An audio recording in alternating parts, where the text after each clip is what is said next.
ചിന്തയ്ക്കും ധ്യാനത്തിനുമായി വെളിപ്പാട് പുസ്തകം 2-ാം അധ്യായം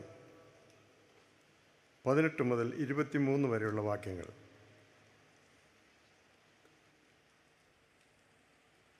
The book of Revelation, chapter 2, beginning from verse 18. തുയഥൈരയിലെ സഭയുടെ ദൂതൻ എഴുതുക, അഗ്നിജ്വാലയ്ക്ക് ഒത്ത കണ്ണും വെള്ളോടിന് സദൃശമായ കാലും ഉള്ള ദൈവപുത്രൻ അരുളി ചെയ്യുന്നത്, ഞാൻ നിൻ്റെ പ്രവൃത്തിയും നിൻ്റെ സ്നേഹം, വിശ്വാസം, ശുശ്രൂഷ, സഹിഷ്ണുത എന്നിവയും നിൻ്റെ ഒടുവിലത്തെ പ്രവൃത്തി ആദ്യത്തേതിലും ഏറെയെന്നും അറിയുന്നു. എങ്കിലും താൻ പ്രവാചകി എന്ന് പറഞ്ഞ് ദുർനടപ്പ് ആചരിപ്പാനും വിഗ്രഹാർപ്പിതം തിന്മാനും എൻ്റെ ദാസന്മാരെ ഉപദേശിക്കുകയും തെറ്റിച്ചു കളയുകയും ചെയ്യുന്ന ഇസബേൽ എന്ന സ്ത്രീയെ നീ അനുവദിക്കുന്നു എന്നൊരു കുറ്റം നിന്നെക്കുറിച്ച് പറവാനുണ്ട്. ഞാൻ അവൾക്ക് മാനസാന്തരപ്പെടുവാൻ സമയം കൊടുത്തിട്ടും ദുർനടപ്പ് വിട്ട് മാനസാന്തരപ്പെടുവാൻ അവൾക്ക് മനസ്സില്ല.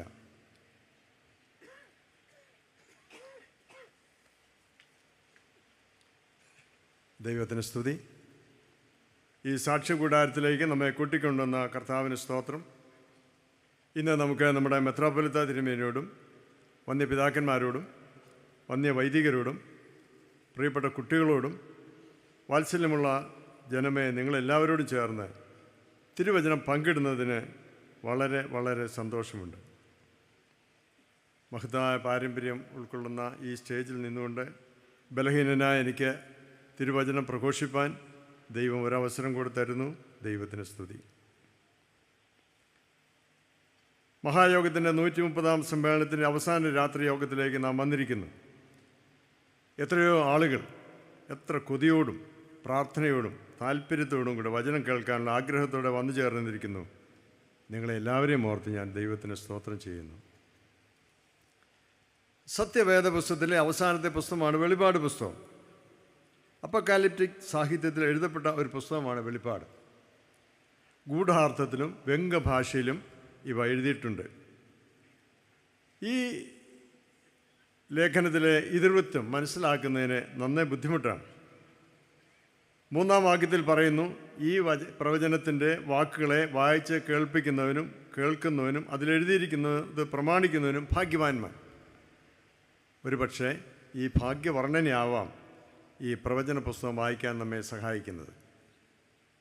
വെളിപ്പാട് പുസ്തകത്തിൽ യേശു തുയഥൈരയിലെ സഭയ്ക്ക് ഒരു കത്തെഴുതുന്നു. ആ സഭ അതിൻ്റെ പ്രവൃത്തികൾക്കും സ്നേഹത്തിനും വിശ്വാസത്തിനും പേരുകെട്ടതാണ്. എന്നാൽ അധികാരത്തിൻ്റെ മറവിൽ വിഗ്രഹാർപ്പിതവും വളച്ചൊടിച്ച സദാചാരവും പ്രോത്സാഹിപ്പിച്ച ഒരു ദുഷിപ്പിക്കുന്ന സ്വാധീനമായ ഇസബേലിൻ്റെ ആത്മാവ് ഇവിടെ പ്രവർത്തിക്കുന്നു. തീഷ്ണവും ഭക്തിയുമുള്ള ഒരു സഭയിലേക്ക് ഇതെങ്ങനെ അറിഞ്ഞു വന്നു? നുഴഞ്ഞു കയറി ക്രിസ്തുവിൻ്റെ യഥാർത്ഥ ആരാധനയിൽ നിന്ന് ഹൃദയങ്ങളെ വ്യതിചലിപ്പിക്കുന്ന ആത്മാവ് ഇന്നും സഭകളെ ദണ്ഡിപ്പിച്ചുകൊണ്ടിരിക്കുന്നു. രാജ്യദ്രോഹം കുറ്റം ചുമത്തി പാറക്കൂട്ടം നിറഞ്ഞ ഒരു സ്ഥലമാണ് പത്മോസ് എന്ന ദ്വീപ്. ചക്രവർത്തി അവിടേക്ക് നാടുകടത്തും. മരിക്കുന്നതുവരെ അവരവിടെ ഉണ്ടാവും. അപ്പോസ്തലനായ വിശുദ്ധ യോഹന്നാൻ ആത്മവിശുദ്ധയിൽ തനിക്ക് വെളിപ്പെട്ട സ്വർഗീയ ദർശനം ഇതിൽ രേഖപ്പെടുത്തിയിരിക്കുന്നു. യേശുവിൻ്റെ സ്വർഗാരോഹണത്തിന് ശേഷം 60 വർഷം കഴിഞ്ഞ് എഴുതപ്പെട്ടതാണ് ഈ വെളിപ്പാട് ഗ്രന്ഥം.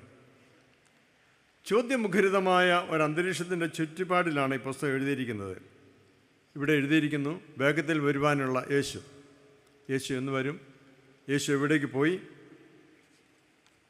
എന്തായിരിക്കും യേശുവിൻ്റെ വരവിൻ്റെ ഉദ്ദേശം? ഇവയെല്ലാം ഈ ദർശനം വിശകലനം ചെയ്ത് നമ്മെ പഠിപ്പിക്കുകയാണ്.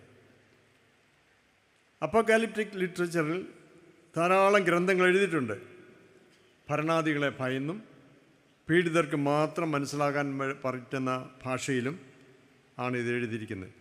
ഒരു കോഡ് ഭാഷയാണ് ഇതിന് ഉപയോഗിച്ചിരിക്കുന്നത്. ഉദാഹരണത്തിന് റോം എന്ന സ്ഥലത്തെക്കുറിച്ചാണ് ഉദ്ദേശിക്കുന്നതെങ്കിൽ ഇവിടെ ബാബിലോൺ എന്നെഴുതും. വായിക്കുന്നവർക്കും മാത്രം, കൊണ്ടുവെക്കുന്നവർക്കും മാത്രമായിരിക്കും അതിൻ്റെ അർത്ഥം മനസ്സിലാകുക. കഠിനമായ മതപീഡനത്തിൻ്റെ നടുവിലാണ് ഈ പുസ്തകം എഴുതിയിരിക്കുന്നത്. ഭാവിയെക്കുറിച്ച് ശുഭാപ്തി വിശ്വാസം ഈ ലേഖനം നമ്മെ സഹായിക്കുന്നു. വെളിപ്പാടിൽ കാണിച്ചിരിക്കുന്ന അടയാളങ്ങളും പ്രതീകങ്ങളും വിശ്വാസ ജീവിതത്തിന് അനുപേക്ഷണമാണ് എന്ന് ചിലർ കരുതുന്നു. എന്നാൽ അവയിൽ പലതും വരുവാനിരിക്കുന്ന ലോകത്തിനെക്കുറിച്ച് പറയുന്നു എന്ന് ചിലർ ചിത്രീകരിക്കുന്നു. ആദ്യ നൂറ്റാണ്ടുകളിൽ റോമൻ ചക്രവർത്തിമാരുടെ കാലത്ത് നടന്ന പീഡനങ്ങളെ ഇവിടെ പ്രതിപാദിക്കുന്നു എന്ന് ചിലർ വാദിക്കുന്നു. അല്ല, നമ്മുടെ നാളിലേക്ക് ബുദ്ധി ഉപദേശത്തിനായി ഇവ രേഖപ്പെടുത്തിയിരിക്കുന്നുവെന്ന് മറ്റു ചിലർ നമ്മെ പഠിപ്പിക്കുന്നു. യാഥാർത്ഥ്യമായി ഗ്രഹിക്കാൻ കഴിയാത്ത ഈ പുസ്തകം എന്തിനാണ് വേദപുസ്തകത്തിൽ? അടുത്ത കാലം വരെ വെളിപാട് പുസ്തകം പള്ളികളിൽ വായിക്കത്തില്ലായിരുന്നു. ലക്ഷണറിയിൽ അങ്ങനെ ചേർക്കത്തില്ലായിരുന്നു. യേശുവിൻ്റെ വെളിപ്പാട് എന്ന് പറഞ്ഞാണ് വിശുദ്ധ യോഹന്നാൻ ഈ ലേഖനം എഴുതിയിരിക്കുന്നത്. വെളിപ്പാട് കർത്താവായ യേശുവിനെ കുറിച്ച് സുവിശേഷത്തിൽ വെളിപ്പെടുത്തലാകുന്നു. ഇതില്ലാതിരുന്നെങ്കിൽ പുതിയ നിയമം അപൂർണമായേനെ. 4 സുവിശേഷങ്ങൾ യേശു മിശിഹായുടെ ഇഹലോക ജീവിതം 4 വ്യത്യസ്ത രൂപത്തിൽ നമ്മെ പഠിപ്പിക്കുന്നു. എന്നാൽ വെളിപ്പാട് ആവട്ടെ ഉയർത്തെഴുന്നേറ്റ വിജയശ്രീലാളിതനായ മരണത്തെ ജയിച്ചവനായ സർവ്വനന്മയുടെയും കേദാരമായ രാജാവായ യേശു ക്രിസ്തുവിനെ ഉയർത്തി കാണിക്കുന്നു. വീണ്ടും വരുന്ന യേശുവിലും അന്ത്യന്യായവിധിക്കായി വെളിപ്പെടുന്ന കർത്താവിലും ഉറച്ചു നിന്നുകൊണ്ട് ഈ ലേഖനം എഴുതപ്പെട്ടിരിക്കുന്നു. എക്കാലത്തുമുള്ള പീഡനം അനുഭവിക്കുന്നവർക്ക് വേണ്ടി എഴുതിയിട്ടുള്ളതാണ് ഈ പുസ്തകം. പിതാവാൻ ദൈവം യേശു ക്രിസ്തുവിന് നൽകിയ വെളിപ്പാട് ക്രിസ്തു ഒരു ദൂതനിലൂടെ തൻ്റെ ദാസനായ യോഹന്നാന് നൽകുന്നു. ആസിയയിലെ 7 സഭകൾക്കാണ് ഈ ദൂതുകൾ നൽകുക. കാലത്തിൻ്റെ തികവ് വരെ വിശ്വാസികൾ ക്ഷമാപൂർവം കാത്തിരിക്കണമെന്ന് ഈ സന്ദേശം വ്യക്തമാക്കുന്നു. മനുഷ്യവർഗത്തെക്കുറിച്ചുള്ള ക്രിസ്തു സന്ദേശം ഈ പുസ്തകത്തിൽ രേഖപ്പെടുത്തിയിരിക്കുന്നു. വെളിപ്പാട് പുസ്തകത്തിന് ക്രിസ്തു വിജയം എന്ന പേര് കൊടുക്കണമെന്ന് നിർദ്ദേശിക്കപ്പെട്ടിട്ടുണ്ട്. തിരിച്ചടികളുണ്ടായാൽ അത് താൽക്കാലികമായിരിക്കും. തിരിച്ചടികളെ നേരിടേണ്ടത് വിശ്വാസം കൊണ്ടും സഹനം കൊണ്ടും, വേണ്ടി വന്നാൽ മരണം നൽകിയും നേരിടണം. എവിടെ സഭ പീഡിപ്പിക്കപ്പെടുന്നുവോ അവിടെ വെളിപ്പാട് ഇന്നും പ്രത്യാശ പകരുന്നു. റോമിലെ ചക്രവർത്തിയായ കോൺസ്റ്റന്റൈൻ ചക്രവർത്തി ക്രിസ്തുമതം സ്വീകരിക്കുന്നതുവരെ ഏറിയും കുറഞ്ഞും മതപീഡനം സഭയ്ക്ക് നേരിടേണ്ടി വന്നു. സ്തേഫാനോസ് ശമാശൻ മുതൽ പൗലുസ് അപ്പോസ്തലൻ, പത്രോസ് അപ്പോസ്തലൻ, ശ്രീഹന്മാരിൽ 10 പേരും കർത്താവിന് വേണ്ടി രക്തസാക്ഷികളായി തീർന്നു. ട്രാജൻ, അന്ത്യോക്യയിലെ ഇഗ്നാത്യോസ് ട്രാജൻ ചക്രവർത്തി വന്യമൃഗങ്ങൾക്ക് എറിഞ്ഞുകൊടുത്താണ് സ്മുർണയിലെ ബിഷപ്പിനായ പോളികർപ്പസിനെ ജീവനോടെ ദഹിപ്പിച്ചു. പീഡനവും വിശ്വാസ വൈപരീത്യവും സഭയിൽ വന്നു ചേർന്നു. ഭൂരിപക്ഷം പേരും തെറ്റിപ്പോയിട്ടും സത്യമാർഗത്തിൽ ചരിക്കുന്ന ഒരു ന്യൂനപക്ഷമായിരുന്നു തുയഥൈരയിലെ സഭ. തിന്മകളെ പ്രോത്സാഹിപ്പിക്കുന്നവരുടെ നടുവിൽ ന്യൂനപക്ഷ സഭ നിലനിൽക്കുന്നു. നെയ്ത്ത് ജോലികൾ, തുകൽപ്പണി, കളിമൺ വ്യവസായം, തുണികൾക്ക് നിറം കൊടുക്കൽ തുടങ്ങിയവയ്ക്ക് പ്രസിദ്ധപ്പെട്ട സ്ഥലമായിരുന്നു തുയഥൈര. ഈ നഗരത്തിൽ നിന്നാണ് ലുദിയ എന്ന വനിത ഫിലിപ്പിയ പട്ടണത്തിൽ വസ്ത്രവ്യാപാരം നടത്തിക്കൊണ്ടിരുന്നത്. പ്രവൃത്തികളുടെ പുസ്തകം 16-14. യഹൂദർ തിങ്ങിപ്പാർക്കുന്ന ഒരു പട്ടണമായിരുന്നു. എന്നാൽ ക്രിസ്തു ശിഷ്യരായി വന്ന കുറച്ചുപേരെ അപ്പോസ്തലൻ അഭിസംബോധന ചെയ്യുന്നു. സ്നേഹം, വിശ്വാസം, ശുശ്രൂഷ, സഹിഷ്ണുത എന്നീ ക്രൈസ്തവ മൂല്യങ്ങളെ പ്രാവർത്തികമാക്കുന്നവരായിരുന്നു ഇവിടുത്തെ ക്രിസ്ത്യാനികൾ, വിശ്വാസികൾ.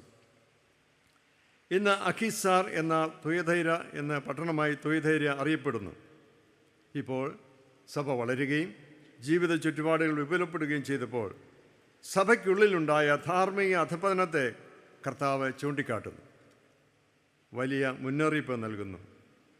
ഇസബേൽ എന്ന അഴിഞ്ഞാട്ടക്കാരിക്കും ദുർനടപ്പുകാർക്കും പ്രവർത്തിക്കുവാൻ മൗനസമ്മതം നൽകുന്നു എന്ന കുറ്റമാണ് അവർ കണ്ടെത്തിയത്. രാജാക്കന്മാരുടെ 1-ാമത്തെ പുസ്തകം 16, 17, 18, 19 അധ്യായങ്ങളാണ് ഇസ്രായേൽ രാജാവായ ഒമ്രിയുടെ മകൻ ആഹാബിൻ്റെയും രാജ്ഞിയായ ഇസബേലിൻ്റെയും ചരിത്രം രേഖപ്പെടുത്തിയിരിക്കുന്നത്. ഇസ്രായേലിൻ്റെ ദൈവമായ യഹോവയെ കോപിപ്പിക്കത്തക്കവണ്ണം തനിക്ക് മുമ്പുണ്ടായിരുന്ന എല്ലാ ഇസ്രായേൽ രാജാക്കന്മാരെക്കാളും അധികം ദോഷം ചെയ്തു എന്നതാണ് ആഹാബിനെക്കുറിച്ച് രേഖപ്പെടുത്തിയിരിക്കുന്നത്. യഹോവയെ ഉപേക്ഷിച്ച് ബാൽ ദേവനെ ആരാധിച്ചു. സർവ്വ നീചപ്രവർത്തനങ്ങളുടെയും കേന്ദ്രമായിരുന്നു ഇസബേൽ എന്ന രാജ്ഞി. എക്കാലത്തും നീചവും നിന്ദ്യവുമായ ജീവിതത്തിൻ്റെ പേരാണ് ഇസബേൽ. അവരുടെ നിന്ദ്യവും ദോഷവും നിറഞ്ഞതുമായ പ്രവൃത്തി കൊണ്ട് അവരുടെ തലമുറ മുഴുവൻ നശിച്ചു. ഇസബേൽ ഒരു പ്രതീകാത്മക പേരായി ഇവിടെ കാണിച്ചിരിക്കുന്നു. തുയഥൈര സഭയിലെ നന്മകൾ കർത്താവ് വളരെ ശ്ലാഘിക്കുന്നു. സ്നേഹം, വിശ്വാസം, ശുശ്രൂഷ, സഹിഷ്ണുത. മലങ്കര സഭയുടെ മക്കളാകുന്ന നമ്മെക്കുറിച്ച് നമുക്കും ഇങ്ങനെ അവകാശപ്പെടാം. മറ്റ് സമൂഹങ്ങൾ മധ്യേ മലങ്കരയിലെ സഭാ മക്കൾ അഭിമാനാർഹരായി ജീവിക്കുന്നത് ചരിത്രം രേഖപ്പെടുത്തിയിരിക്കുന്നു. മലയാളത്തിൻ്റെ കവിത്രിയായ സുഗതകുമാരി ടീച്ചർ SNDP യോഗം മുഖപത്രമായ യോഗാനന്ദയിൽ ക്രിസ്ത്യാനികളെക്കുറിച്ച് ഇങ്ങനെ കുറിച്ചിട്ടുണ്ട്: ഏറ്റവും ഭാഗ്യം കെട്ടവർക്ക് വേണ്ടിയുള്ള സേവനങ്ങളെപ്പറ്റിയാണ് ഞാൻ പറയുന്നത്. ആതുര സേവന രംഗത്ത് ക്രിസ്തേതരായവർ ക്രിസ്ത്യാനികളെ കണ്ട് പഠിക്കട്ടെ. അതിനുള്ള കാരണങ്ങൾ: മഹാരോഗികൾക്ക് സേവനം തേടി വരുമ്പോൾ അവരെ കിടത്തി ശുശ്രൂഷിക്കാനും തേച്ച് കഴുകുവാനും മലമൂത്രങ്ങൾ എടുക്കുവാനും അവർക്ക് വേണ്ടി പ്രാർത്ഥിക്കുവാനും നമുക്ക് ഇടങ്ങളുണ്ടോ? മദർ തെരേസയുടെയും മറ്റു സ്ഥാപനങ്ങളല്ലാതെ അംഗവൈകല്യമുള്ള കുട്ടികൾക്കും ബുദ്ധിമാന്ദ്യം സംഭവിച്ചവർക്കും കണ്ണില്ലാത്തവർക്കും വേണ്ടിയുള്ള സ്ഥാപനങ്ങൾ നമുക്കുണ്ടോ? ടീച്ചർ ചോദിക്കുന്നു. പറയുന്നു, ക്രിസ്ത്യാനികൾക്കല്ലാതെ. ഭ്രാന്തി പിടിച്ചുലയുന്ന വീട്ടിൽ നിന്നും നാട്ടിൽ നിന്നും പുറത്താക്കപ്പെടുന്ന ഭാഗ്യദോഷികളെ നോക്കാൻ ആരുണ്ട്? ക്രിസ്തീയ സ്ഥാപനങ്ങളല്ലാതെ. എയ്ഡ്സ് രോഗികൾക്കും കുട്ടികൾക്കും ഒരു ശരണകേന്ദ്രം ഒരുക്കുവാൻ നമുക്ക് കഴിഞ്ഞിട്ടുണ്ടോ? തിരുമേനിമാർക്കും അച്ഛന്മാർക്കുമല്ലാതെ. പ്രൊഫസർ എ ശ്രീധരമേനോൻ്റെ കേരള ചരിത്രത്തിൽ ഏറ്റവും മാന്യതയുള്ള സമൂഹമെന്ന് തിരുവിതാംകൂറിലെ ക്രിസ്ത്യാനികളെക്കുറിച്ച് രേഖപ്പെടുത്തിയിട്ടുണ്ട്. മറ്റുള്ളവർക്ക് അനുകരിക്കാവുന്ന മാതൃക വെച്ച് പുലർത്തുന്ന സമൂഹമെന്ന് കൊച്ചി മഹാരാജാവ് ക്രിസ്ത്യാനികളെക്കുറിച്ച് രേഖപ്പെടുത്തിയിരിക്കുന്നു. സുറിയാനി ക്രിസ്ത്യാനികളെപ്പോലെ വിശ്വസ്തരായ പടയാളികൾ രാജ്യത്തിൻ്റെ അഭിമാനമെന്ന് തിരുവിതാംകൂർ മഹാരാജാവ് രേഖപ്പെടുത്തിയിരിക്കുന്നു. 36 അടി അകലം തീണ്ടലുള്ള കാലം. ക്രിസ്ത്യാനി മുമ്പിൽ നിന്നാൽ തീണ്ട അകറ്റുന്ന ഒരു കാലം ഇവിടെ ഉണ്ടായിരുന്നു. കൊപ്ര ആട്ടി എണ്ണയുമായി വരുമ്പോൾ സത്യസന്ധരും പരമാർത്ഥികളുമായ സത്യക്രിസ്ത്യാനികളെ തേടി എണ്ണ തൊട്ട് ശുദ്ധമാക്കുവാൻ ഈ നാട്ടിലെ ആളുകൾ ശ്രദ്ധിച്ചിരുന്നു. ഇന്ത്യയിലെ മൈനോറിറ്റി കമ്മീഷൻ മെമ്പർ ഒരിക്കൽ എന്നോട് പറഞ്ഞു, 39% of the total population is benefited by the 3% Christians. 39% of the total population of India are benefited by the work of 3% Christians. അഭിമാനകരം തന്നെ, തികച്ചും അഭിമാനം തന്നെ. ത്വൈധൈര്യ സഭയ്ക്ക് കൊടുത്ത അംഗീകാരം പോലെ നമുക്കും ഇതിൽ ആഹ്ലാദിക്കാൻ കഴിയും. എന്നാൽ ഇന്നോ നമ്മുടെ സ്ഥിതി എന്താണ്? ഗലാത്യർ 3:1 പറയുന്നു, കടന്നു പോകുന്ന ഏവരുമേ നിങ്ങൾക്കിതേതുമില്ലയോ? 1940-കളിൽ ചൈനയിൽ ഭൂകമ്പം ഉണ്ടായപ്പോൾ 5000 പേര് മൃതിയടഞ്ഞു എന്ന വാർത്ത കേട്ട് വായിച്ച് അത് പ്രസിദ്ധീകരിച്ച പത്രം കയ്യിൽ വെച്ചുകൊണ്ട് വാവിട്ട് കരഞ്ഞൊരു വൈദികൻ, ഒരു മേൽപ്പട്ടക്കാരൻ, ഒരു പിതാവ് ഇവിടെ ഉണ്ടായിരുന്നു. പരിശുദ്ധ പാമ്പാടി തിരുമേനി. ഇന്ന് തിരുമേനി മെത്രാനായ ദിവസമാണ്. മരിച്ചവരാരും അദ്ദേഹത്തിന് സ്വന്തക്കാരല്ലായിരുന്നു. മനുഷ്യൻ്റെ വേദന സ്വന്തം വേദനയായി അദ്ദേഹം കരുതി. 1 വർഷം നീണ്ടു നിന്ന ഹമാസ് പാലസ്തീൻ യുദ്ധം ഇന്നും മരണം തുടർന്നുകൊണ്ടേയിരിക്കുന്നു. റഷ്യ യുക്രൈൻ യുദ്ധം, മണിപ്പൂർ കലാപം, ഗസായിലെ നിരപരാധികളായ കുട്ടികളുടെ മരണം, ഇവയൊക്കെ നമ്മെ അസ്വസ്ഥരാക്കാറുണ്ടോ? അസ്വസ്ഥരാക്കണം. പ്രാർത്ഥന മുടക്കരുത്. യെഹെസ്കേൽ പ്രവചനം 32-ാം അധ്യായം 22-ാം അധ്യായം 30-ാമത്തെ വാക്യം ഇങ്ങനെയാണ്: ഞാൻ ദേശത്തെ നശിപ്പിക്കാതെ വണ്ണം മതിൽ കെട്ടി ഇടവിൽ നിൽക്കേണ്ടതിന് ഒരു പുരുഷനെ ഞാൻ അന്വേഷിച്ചു, ആരെയും കണ്ടില്ല. ഞാൻ ദേശത്തെ നശിപ്പിക്കാതെ വണ്ണം മതിൽ കെട്ടി ഇടവിൽ നിൽക്കേണ്ടതിന് ഒരു പുരുഷനെ ഞാൻ അന്വേഷിച്ചു, ആരെയും കണ്ടില്ല. എന്നെയും കണ്ടില്ല, നിങ്ങളെയും കണ്ടില്ല. നമ്മുടെ കർത്താവിൻ്റെ സ്വർഗാരോഹണത്തിന് ശേഷം ശിഷ്യന്മാർ ലോകത്തിൻ്റെ നാനാഭാഗത്തിലേക്കും ചിതറിപ്പോയി സുവിശേഷം അറിയിച്ചു. ജനങ്ങൾ സുവിശേഷമാകുന്ന യേശുവിൽ വിശ്വസിച്ച് സഭയോട് ചേർന്ന് വന്നു. സുവിശേഷങ്ങളും ലേഖനങ്ങളും എഴുതപ്പെട്ടത് വർഷങ്ങൾക്ക് ശേഷമാണ്. കാലക്രമേണ സഭയിൽ ദുരുപദേശകർ കടന്നുകൂടി. സഭ ശിഥിലമാകാൻ തുടങ്ങി. ഭരണാധികാരിൽ നിന്ന് കൊടിയ പീഡനം ക്രിസ്ത്യാനികൾ ഏൽക്കേണ്ടി വന്നു. 4-ാം നൂറ്റാണ്ടിൽ റോമാ ചക്രവർത്തി കോൺസ്റ്റന്റൈൻ ക്രിസ്തുമതം സ്വീകരിച്ചതോടെയാണ് ക്രിസ്ത്യാനിയുടെ നില മെച്ചപ്പെട്ടത്. AD 313 മിലാൻ വിളംബരത്തിലൂടെയാണ് ക്രിസ്ത്യാനികൾക്ക് അംഗീകാരവും സ്വാതന്ത്ര്യവും ലഭിച്ചത്. ഈ കാലയളവിൽ സഭയിൽ പ്രവേശിച്ച ദുരുപദേശങ്ങൾ ചിലത് താഴെ പറയുന്നതാണ്. 1. ജ്ഞാനമതം. 1-2 നൂറ്റാണ്ടിൽ സഭയിൽ പ്രബലരായിരുന്ന ഗ്രീക്ക് ജ്ഞാനവാദികൾ നമ്മുടെ കർത്താവിൻ്റെ മഹത്വം, ആ യഥാർത്ഥം വെറും തോന്നൽ എന്ന് വാദിച്ചു. വസ്തുമായതെല്ലാം തിന്മയുടേതാകുന്നു. ആത്മാവായ പരിശുദ്ധ ദൈവം ദോഷപൂർണമായ ജഡത്തിൽ വെളിപ്പെടുക സാധ്യമല്ല അവർ പഠിപ്പിച്ചു. ജ്ഞാനമാണ് വിശ്വാസത്തേക്കാൾ ശ്രേഷ്ഠം. ജ്ഞാനി പാപത്തിന് അധീതനാണ് എന്നവർ പഠിപ്പിച്ചു. മാർസിയൻ പാഷാണ്ഡത. പഴയ നിയമത്തിലെ ക്രൂരനായ ദൈവമല്ല, പുതിയ നിയമത്തിലെ സ്നേഹസ്വരൂപനായ ദൈവം. ശരീരത്തിൻ്റെ പുനരുത്ഥാനത്തിൽ അവിശ്വസിക്കുകയും വിവാഹം വിലക്കുകയും ചെയ്തു. മക്കദോന്യരുടെ വാദം. പരിശുദ്ധാത്മാവിൻ്റെ ആളത്വത്തെയും ദൈവത്വത്തെയും അവർ നിഷേധിച്ചു.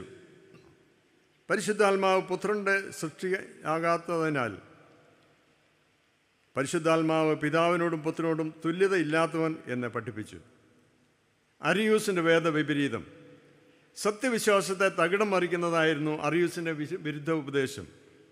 ദൈവം മാത്രം നിത്യൻ, സൃഷ്ടിയല്ലാത്തവൻ, പുത്രൻ ദൈവത്തിൻ്റെ ആദ്യ സൃഷ്ടി. പുത്രനില്ലാതിരുന്നൊരു കാലമുണ്ടായിരുന്നു. ക്രിസ്തുവിന് മനുഷ്യാത്മാവില്ലായിരുന്നു. പരിശുദ്ധ റൂഹ ക്രിസ്തുവിൻ്റെ ആദ്യ സൃഷ്ടിയും ക്രിസ്തുവിനെ താഴെയുള്ളവനുമാകുന്നു. പിതാവിൻ്റെ അതേ സാരാംശം പുത്രനില്ല.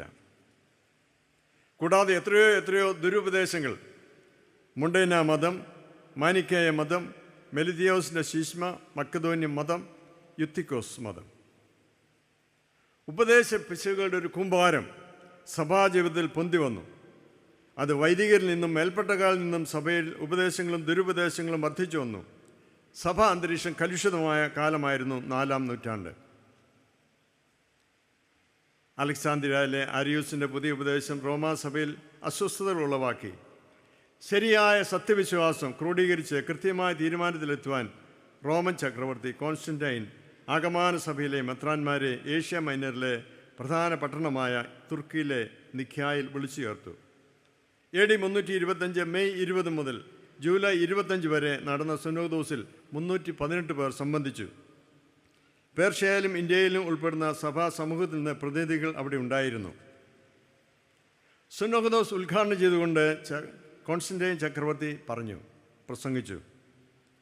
ക്രിസ്തുവിൻ്റെ പുരോഹിതന്മാരെ, നിങ്ങൾ ഏക മനസ്സായിരിക്കണമെന്ന്, ആത്മാവിൻ്റെ ഐക്യത്തിൽ ഒരേ അഭിപ്രായം പുലർത്തണമെന്ന് ഉള്ളതാണ് എൻ്റെ അഭിപ്രായം.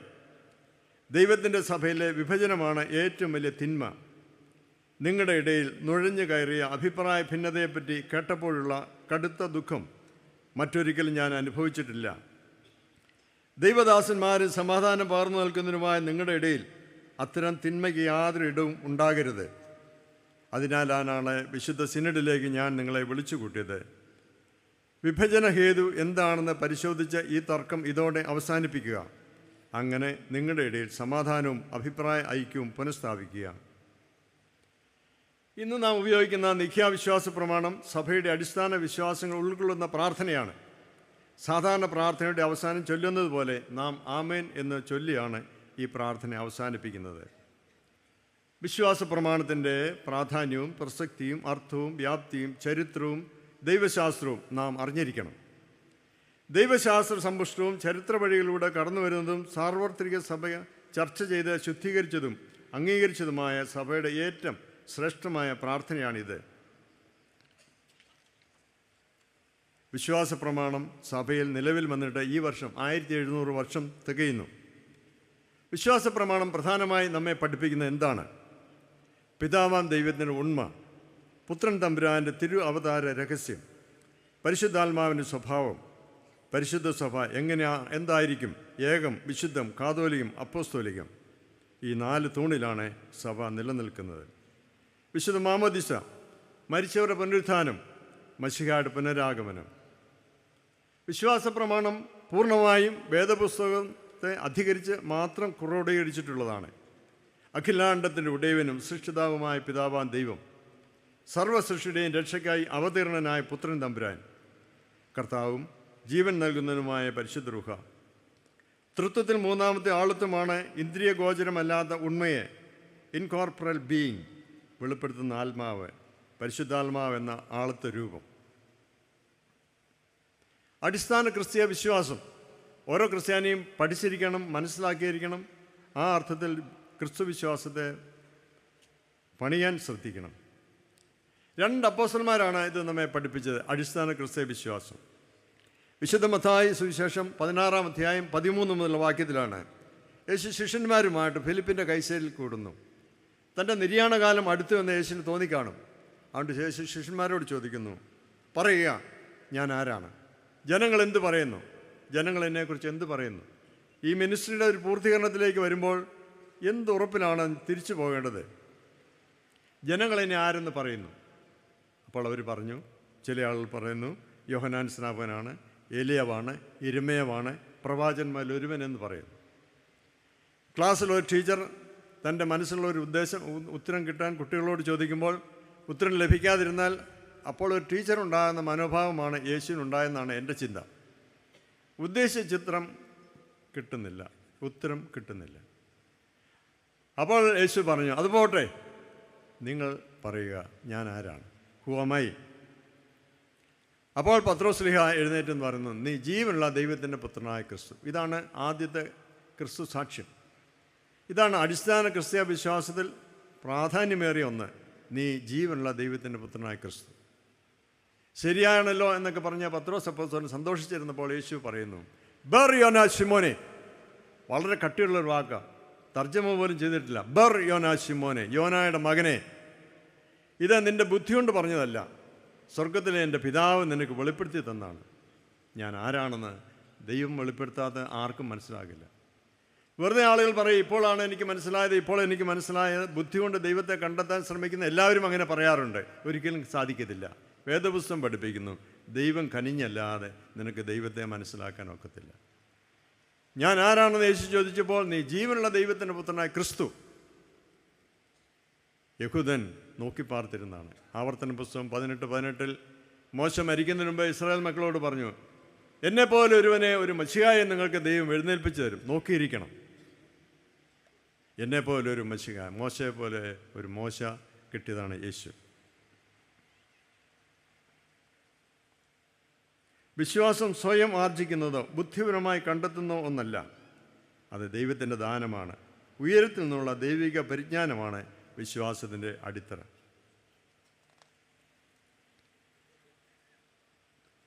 രണ്ടാമത് തോമസ് അപ്പോസ്തലൻ്റെ കൺഫെഷനാണ്, ഫെയ്ത്ത് ഡിക്ലറേഷനാണ്. ഉയർത്തെഴുന്നേറ്റ യേശുവിനെ കണ്ട ശിഷ്യന്മാരെല്ലാം സന്തോഷിച്ചു. അവൻ്റെ മുറിപ്പാടുകൾ കണ്ട് സന്തോഷിച്ചു. 10 പേരും ഒന്നിച്ചു കൂടിയിരുന്നപ്പോൾ യേശു അവർക്ക് പ്രത്യക്ഷനായി. തോമസ് അവരുടെ കൂടെ ഇല്ലായിരുന്നു. പിന്നെ തോമസ് വന്നപ്പോൾ അവർ ഉറക്കെ പറഞ്ഞു, വി ഹാവ് സീൻ ജീസസ്. ഞങ്ങൾ യേശുവിനെ കണ്ടു. യേശുവിൻ്റെ കൂടെ മരിക്കാൻ വന്നവനാണ് തോമസ്.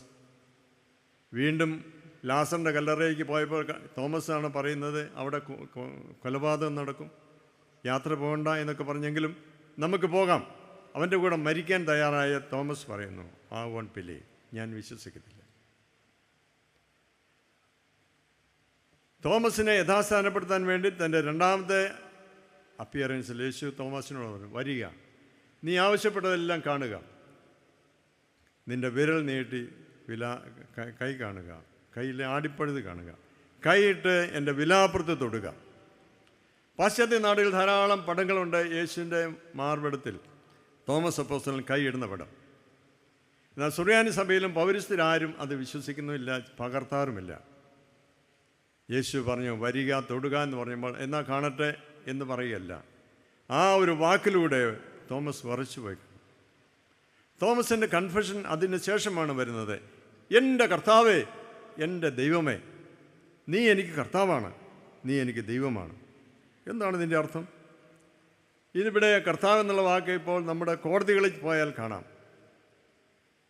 വക്കീലന്മാരെ ഗൗണൊക്കെ ഇട്ട ശേഷം വാദം ആരംഭിക്കുന്നതിന് മുമ്പ് ജഡ്ജിയുടെ മുമ്പിൽ വന്ന് വണങ്ങിയിട്ട് പറയും, മൈ ലോഡ്, മൈ ലോഡ്. എന്തിനാണ് അദ്ദേഹത്തെ മൈ ലോഡ് എന്ന് വിളിക്കുന്നത്? അദ്ദേഹം കർത്താവാണ്, ജീവൻ്റെ മേൽ അധികാരമുള്ളതാണ്. ഒരുവനെ വെറുതെ വിടാനും ഒരുവനെ തൂക്കിക്കൊല്ലാനും അധികാരം സ്റ്റേറ്റ് കൊടുത്തിട്ടുള്ള ആളാണ് മൈ ലോഡ്. ഉയർത്തെഴുന്നേറ്റ യേശുവിന് കിട്ടിയ പേരാണ് കർത്താവ്. ഇനി ന്യായവിധിയെല്ലാം പുത്രന് കൊടുത്തിരിക്കുന്നു. പിതാവാൻ ദൈവം പുത്രൻ തമ്പുരാന് കൊടുത്ത വലിയ അംഗീകാരമാണ്. ഇനി മനുഷ്യപുത്രനായിട്ട് വന്നുകൊണ്ട്, മനുഷ്യനെ പരിചയമുള്ളവനായതുകൊണ്ട്, മനുഷ്യൻ്റെ കാര്യം അറിയാവുന്നതുകൊണ്ട്, മനുഷ്യപുത്രൻ വന്ന പുത്രൻ തമ്പുരാനെ ആയിരിക്കും ന്യായവിധിയുടെ കർത്താവ്. നീ എനിക്ക് ദൈവമാണ്. 139 സങ്കീർത്തനം ദൈവത്തിൻ്റെ ഇരിപ്പിടത്തെക്കുറിച്ച് പറഞ്ഞു. എവിടെ പോയാലും കാണാതിരിക്കാൻ പറ്റുമോ? സ്വർഗത്തിൽ പോയാൽ അവിടെയുണ്ട്, പാതാളത്തിൽ പോയാൽ അവിടെയുണ്ട്, സമുദ്രത്തിൻ്റെ അറ്റത്ത് പോയി പാർത്താൽ അവിടെയുണ്ട്. എവിടെയും ദൈവമില്ലാത്ത ഒരിടമില്ല. ഭൂലോകം മുഴുവൻ, അഖിലാണ്ടം മുഴുവൻ നിറഞ്ഞു നിൽക്കുന്ന ദൈവസ്വരൂപം. ഫിലിപ്പി ലേഖനത്തിൽ നമ്മോട് പറയുന്നു, അങ്ങനെ യേശുവിൻ്റെ നാമത്തിൽ സ്വർലോകരുടെയും ഭൂലോകരുടെയും അധോലോകരുടെയും മുഴങ്കാലൊക്കെയും മടങ്ങും, എല്ലാ നാവും യേശു കർത്താവ്. ലോകത്തിലെല്ലാവരും യേശു തന്നെ കർത്താവെന്ന് പറയുന്നൊരു കാലം വരും എന്ന് വചനം നമ്മെ പഠിപ്പിക്കുന്നു, ഓർമ്മിപ്പിക്കുന്നു. ജീസസ് ഈസ് ദ ലോർഡ്, ഓംനിപൊട്ടൻ, സർവശക്തൻ, ഓംനിസൻ, സർവജ്ഞൻ, ഓംനിപ്രസൻ, സർവവ്യാപി. അപ്രകാരം ഈ വലിയവനായ ദൈവത്തിൻ്റെ ഉണ്മ എന്തെന്ന് തോമസ് അപ്പോസ്തലൻ നമുക്ക് വെളിപ്പെടുത്തി തരുന്നു. തീമോഥെയോസിന് എഴുതിയ 1-ാം ലേഖനം 6-ാം അധ്യായം 16-ാമത്തെ വാക്യത്തിൽ അപ്പോസ്തലൻ ദൈവത്തെക്കുറിച്ച് പറയുന്നു: ധന്യനായ ഏകാധിപതിയും രാജാതി രാജാവും കർത്താതി കർത്താവും, താൻ മാത്രം അമർത്യതയുള്ളവനും അടുത്തുകൂടാത്ത വെളിച്ചത്തിൽ വസിക്കുന്നവനും മനുഷ്യരാരും കാണാത്തവനും കാണുവാൻ കഴിയാത്തവനുമായവൻ. ദൈവത്തിൻ്റെ സ്ഥിതിയെക്കുറിച്ച്, ഉണ്മയെക്കുറിച്ച് അപ്പോസ്തലൻ നമ്മെ പഠിപ്പിക്കുന്നു. എൻ്റെ കർത്താവും എൻ്റെ ദൈവവുമേ. യേശുവിൻ്റെ അപ്പോസ്തലന്മാരുടെയും കാലം കഴിഞ്ഞിട്ട് സഭ അഭിമുഖീകരിച്ച വലിയ ചോദ്യമാണ്: ആരാണ് യേശു? ആളുകളെല്ലാം പറയുന്നു യേശു ആരാണ്? 8-ാം സങ്കീർത്തനക്കാരൻ പറയുന്ന പോലെ, നീ അവനെ അല്പം മാത്രം താഴ്ത്തി, തേജസ്സും ബഹുമാനവും അണിയിച്ചിരിക്കും. അതാ ആ യേശുവാണ്. പുത്രൻ തമ്പുരാൻ അതാണ്, അല്പം മാത്രം താഴ്മയുള്ളവൻ, താഴ്ചയുള്ളവൻ. അവിടെ നിഖ്യാ സുന്നോദോസിൻ്റെ പ്രധാന ചിന്താവിഷയം ഇതായിരുന്നു: യേശു മശിഹായുടെ മനുഷ്യത്വം, യേശു മശിഹായുടെ ദൈവത്വം, പരിശുദ്ധ തൃത്വം. ഇതിനെതിരായി വന്ന പാഷാണ്ഡതയെ പ്രതിരോധിച്ച് സത്യവിശ്വാസം നിർവഹിക്കുന്നതായിരുന്നു നിഖ്യ, കുസ്തന്തീനോസ്, പൗലോസ്, എഫേസോസ് എന്നീ സുന്നോദോസുകളുടെ മുഖ്യ ലക്ഷ്യം. തൃത്വോപദേശം. നിഖ്യ സുന്നോദോസ് നിജപ്പെടുത്തി ഉറപ്പിച്ച ഒന്നാണ് പരിശുദ്ധ തൃത്വത്തിലുള്ള വിശ്വാസം.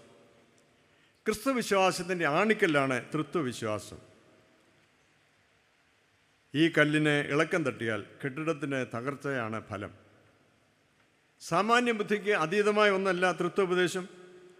ഒരാൾക്ക് ഒരേ സമയം തന്നെ മകനാവാം, ഭർത്താവാകാം, അപ്പനാകാം. അതുപോലെ മകളായും ഭാര്യയായും അമ്മയായും കഴിയാം. പ്രകൃതിയിൽ വെള്ളം, നീരാവി, ഐസ്, 2HB ആണ് 3 പേർക്കും പറയുന്നത്. അതുപോലെ തീ, ചൂട്, പ്രകാശം ഒന്നിച്ചു നിൽക്കുന്നു. ദേഹം, ദേഹി, ആത്മാവ് ഇവ 3 ചേരുമ്പോഴാണല്ലോ ഒരു മനുഷ്യൻ പൂർണ്ണനാകുന്നത്. പരിശുദ്ധ തൃത്വത്തിൻ്റെ ഐക്യം അതുപോലെയാണ്. പരിശുദ്ധനും സ്വയംഭൂവും സൃഷ്ടിയല്ലാത്തവനും സാരാംശത്തിൽ ബഹുമാനത്തിനും ശക്തിയിലും ഇച്ഛയിലും കർത്തവ്യത്തിലും ഒന്നായിരിക്കുന്നവനും ആദിയും അന്തവുമില്ലാത്തവനുമായ സത്യ ഏക ദൈവത്തിലുള്ള വിശ്വാസം. ഇതാണ് സ്തുതിയോഗ്യപ്പെട്ട സത്യവിശ്വാസം. സൃഷ്ടിതാവായ പിതാവാൻ ദൈവവും നമ്മുടെ രക്ഷയ്ക്ക് വേണ്ടി അവതീർണനായ പുത്രൻ തമ്പുരാനും എന്നും ദൈവമായി കൂടെയുള്ള പരിശുദ്ധാത്മാവുമാണ് നമുക്ക് ഏകൻ. ഈ ത്രിമാന പ്രവർത്തനത്തിലൂടെ ലോകം ദൈവത്തെ ദർശിച്ചു. പിതാവാൻ ദൈവവും പുത്രനാൻ ദൈവവും പരിശുദ്ധാത്മാവും ദൈവവും ഒന്ന് തന്നെ. സെയിം സബ്സ്റ്റൻസ് ആ വാക്കാണ് ഉപയോഗിക്കുന്നത്. ഊസിയ എന്ന ഗ്രീക്ക് പദമാണ് ഉപയോഗിക്കുന്നത്. സാരാംശത്തിൽ ഒന്ന്. പട്ടംകൊട ശുശ്രൂഷയിൽ പ്രഖ്യാപിക്കുന്നു: അവൻ കന്യകയുടെ ഉദരത്തിൽ ഇരുവായപ്പോഴും സ്വർഗ സിംഹാസനത്തിൽ ഇരുന്നിരുന്നു എന്ന് നീ വിശ്വസിക്കണം, ഏറ്റുപറയണം. അന്ത്യോക്യയിലെ സഭയുടെ ഏറ്റവും വലിയ സംഭാവനയാണ് തൃത്വോപദേശം. നമ്മുടെ ഞായറാഴ്ച രാവിലത്തെ നമസ്കാരത്തിൽ 15 പ്രാവശ്യം തൃത്വസ്തുതി നാം ഏറ്റുപറയുന്നു. തുടർന്ന് വിശുദ്ധ യാക്കോബിൻ്റെ കുർബാന തക്സാൽ 25 പ്രാവശ്യം നാം തൃത്വസ്തുതി പ്രഖ്യാപിക്കുന്നു. യേശുവിൻ്റെ ദൈവത്വത്തെ ചോദ്യം ചെയ്യുന്ന എതിർ ക്രിസ്തുക്കളെക്കുറിച്ച് വിശുദ്ധ യോഹന്നാൻ തൻ്റെ ലേഖനത്തിൽ പറയുന്നു. 1 യോഹന്നാൻ 2-ാം അധ്യായം 22. യേശുവിനെ ക്രിസ്തു അല്ല എന്ന് നിഷേധിക്കുന്നതിനല്ലാതെ കള്ളൻ ആരാകുന്നു?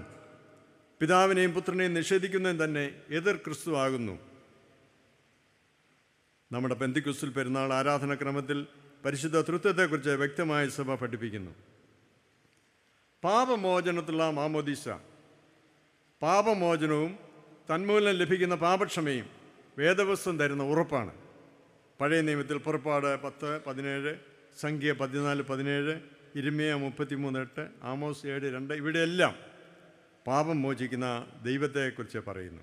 പുതിയ നിയമത്തിൽ പാപക്ഷമ ദൈവദാനമെന്നും അത് ദൈവത്തിൻ്റെ അധികാരത്തിൽപ്പെട്ടതെന്നും വെളിപ്പെടുത്തുന്നു.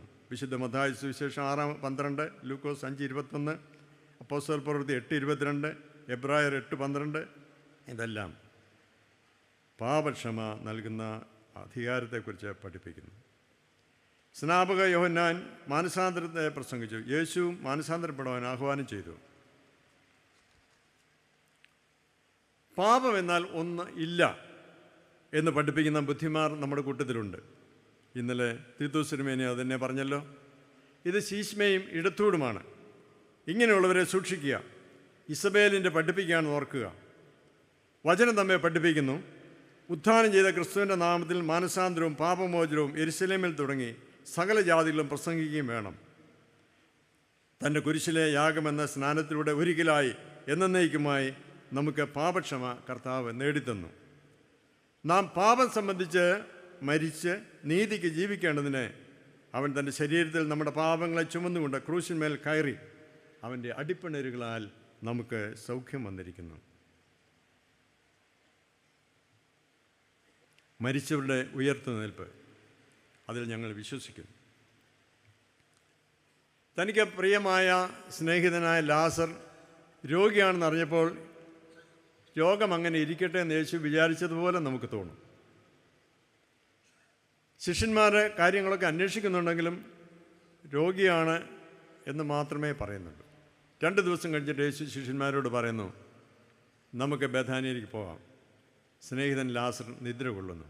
അപ്പോൾ അവർ പറഞ്ഞു, നിദ്രയാണെങ്കിൽ നല്ലതാണ്, പനിക്കാർ ഉറങ്ങിയാൽ നല്ലതല്ലേ, പനി പോവും.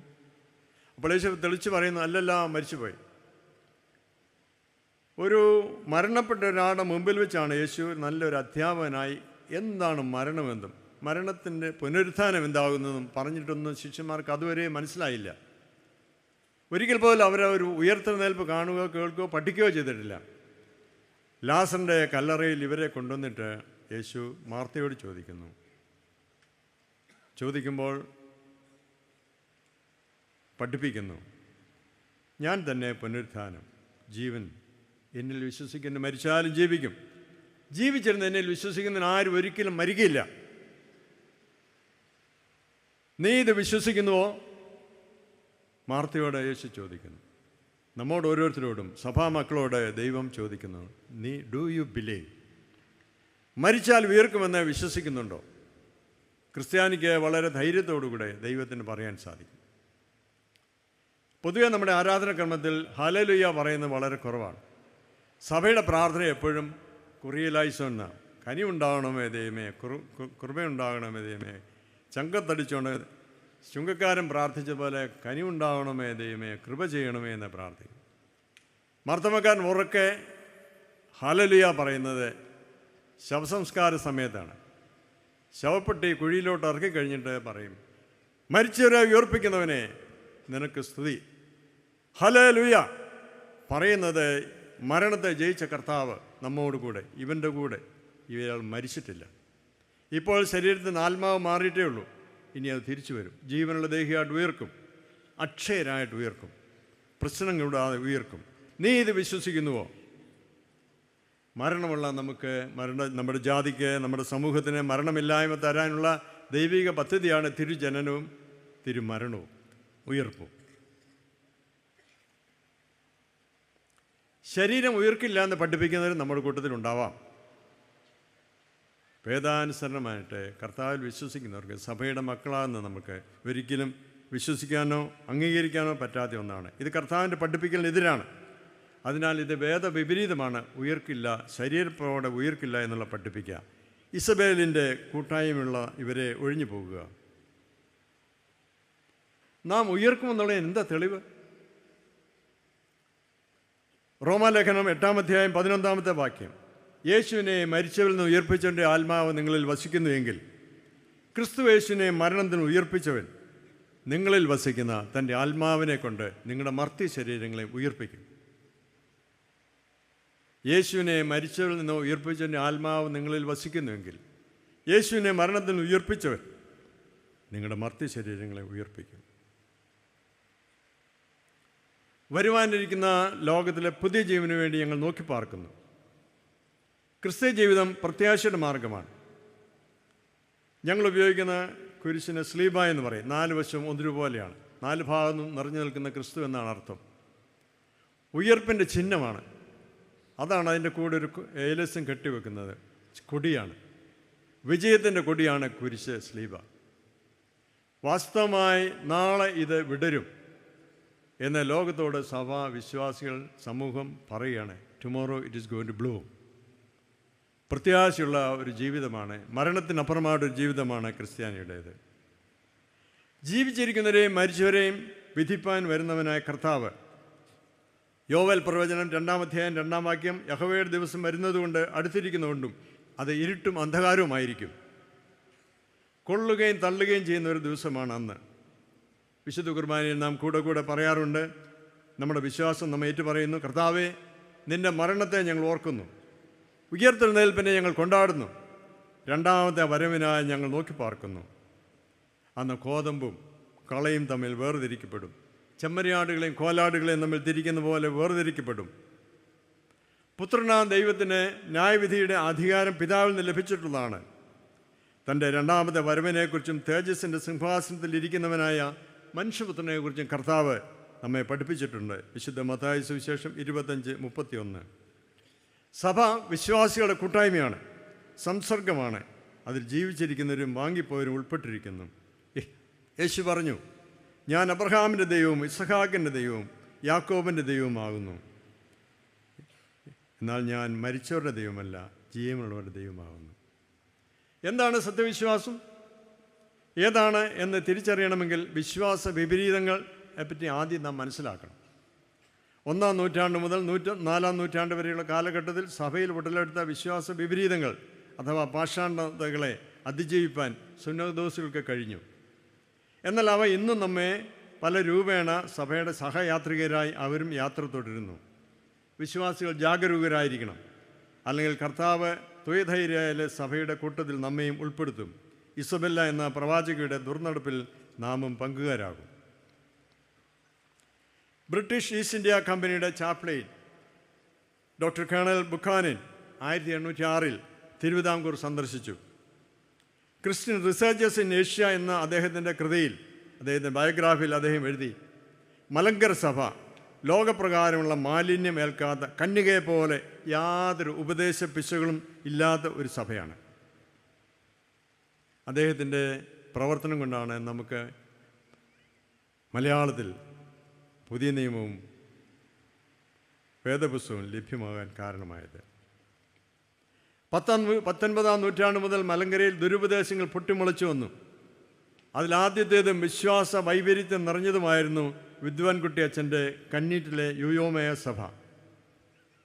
പാലക്കാട് ജില്ലയിൽ മണപ്പുറം ഗ്രാമത്തിൽ തമിഴ് ബ്രാഹ്മണരുടെ കുടുംബത്തിൽ വെങ്കടേശ്വര ഭാഗവതരുടെ ആദ്യ സന്തതിയായി രാമയ്യർ ജനിച്ചു. കുടുംബത്തിലെ ആദ്യ സന്തതിയായിരുന്നു. ശുഷ്കാന്തിയോടുകൂടെ ഹിന്ദു മതാനുസാരിയായിരുന്നു. പിന്നീട് ക്രിസ്തുവിശ്വാസത്തിൽ അദ്ദേഹം വന്നു ചേർന്നു. ജോസഫ് പിറ്റ് എന്ന മിഷണറി അദ്ദേഹത്തെ സ്നാനപ്പെടുത്തി. മാവേലിക്കര ക്രൈസ്റ്റ് പള്ളിയിൽ വെച്ച് യുസ്തോസ് ജോസഫ് എന്ന പേര് നൽകി. ക്രിസ്തു മാർഗം സ്വീകരിച്ചതിനാൽ വലിയ ഉപദ്രവങ്ങൾ അദ്ദേഹം നേരിട്ടു. എന്നാൽ അദ്ദേഹത്തിൻ്റെ കുടുംബം വിശ്വാസത്തിൽ ഉറച്ചു നിന്നു. 1865 സെമിനാരിയിലെ പഠനത്തിന് ശേഷം അദ്ദേഹം വൈദികനായി. വലിയ ആത്മാർത്ഥതയോടെ ഉണർവ് യോഗങ്ങൾ സംഘടിപ്പിച്ചു. ഇക്കാലത്തെ പോലെയല്ല, അന്ന് ആളുകൾ കേട്ടിട്ട് പോയില്ല ഉണർവും അതിൻ്റെ രീതിയും ഭാവവും. പാട്ടുകളില്ല, വേദപുസ്തകമില്ലാത്തൊരു കാലം. ഇതെല്ലാം ഉണ്ടാക്കിക്കൊണ്ടുവന്നപ്പോൾ ജനക്കുണ്ടായ സന്തോഷം അവാച്യമായിരുന്നു. വാക്സാമർഥ്യവും ഭാഷാജ്ഞാനവും വേദപാണ്ഡിത്യവും സംഗീതസിദ്ധിയും ജനങ്ങളെ ആകർഷിച്ചു. ധാരാളം കീർത്തനങ്ങൾ അദ്ദേഹം രചിച്ച് പാടി സാധാരണ ജനങ്ങളെ ക്രിസ്തുവിശ്വാസത്തിൽ ഉറപ്പിച്ചു നിർത്തി. ഈ യോഗങ്ങൾ മുഖാന്തരമായി മധ്യതിരുവിതാംകൂറിലെ ജനങ്ങൾ അവർക്ക് പുതുമയും ആകർഷവുമായി തീർന്നു. വേദപുസ്തക വ്യാഖ്യാനം ജനങ്ങളെ ഇളക്കിമറിച്ചു. ഭക്തിയുടെ നിറവിൽ അദ്ദേഹം പ്രവചിച്ചു. 1881 ഒക്ടോബർ മാസം 2 കർത്താവിൻ്റെ മഹത്വ പ്രത്യക്ഷത ഉണ്ടാകും. വിശ്വാസജനം ഭക്തിയോടും കണ്ണുനീരോടും കൂടി ആ ദിവസങ്ങൾ നോക്കി പാർത്തു. എന്നാൽ ഒന്നും സംഭവിച്ചില്ല. 1887 52-ാം വയസ്സിൽ അദ്ദേഹം അന്തരിച്ചു. അദ്ദേഹത്തിൻ്റെ പാട്ടുകൾ നാം എന്നും പാടുന്നു, ഇന്നും പാടുന്നു. സേനയിൻ യഹോവയെ എന്ന പാട്ട്, സ്തുതിപ്പീൻ സ്തുതിപ്പീൻ, മാരാമൻ കൺവെൻഷൻ്റെ ചേർന്ന് നിൽക്കുന്നൊരു പാട്ട്. കാന്ത താമസം എന്താഹോ വരുവാൻ ആ പാട്ട് പാടുമ്പോൾ അദ്ദേഹത്തിൻ്റെ ഉള്ളു നമുക്ക് വായിക്കാൻ കഴിയും. എത്രമാത്രം തീവ്രതയോടുകൂടെ കർത്താവിനെ സ്നേഹിച്ച് തൻ്റെ മഹത്വ പ്രത്യക്ഷത തൻ്റെ കാലത്ത് നടക്കുമെന്നുള്ള വലിയ പ്രവചനം നടത്തുവാൻ അദ്ദേഹത്തെ ഉദ്ദീപിച്ചത് എന്താണ്? നിഷ്കളങ്ക ഹൃദയത്തിൽ നിന്നുള്ള ഒരു തേങ്ങലായിരുന്നു. ധാരാളം ആളുകൾ യുയോമയ മാർഗത്തിൽ ചേർന്നതാണ്. എന്നാൽ അതും ശീശ്മ തന്നെ.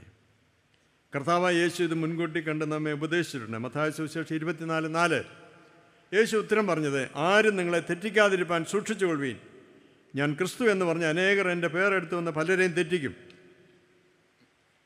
1960-കളിൽ ബ്രിട്ടീഷ് ഗയാനയിൽ ജോൺസൺ എന്ന് പറയുന്ന മനുഷ്യൻ 25,000 അനുയായികളുമായി കർത്താവിൻ്റെ വരവിന് വേണ്ടി നോക്കി പാർത്തിരുന്നു. വിദ്വാൻ കുട്ടിച്ചൻ്റെ കാലത്ത് നടന്ന പോലെ പറഞ്ഞ സമയത്തൊന്നും ദൈവം വന്നില്ല. അപ്പോൾ അവരെല്ലാവരും ഒന്നിച്ച് 25,000 ആളുകൾ ഒന്നിച്ച് വിഷം കഴിച്ച് മരിച്ചു.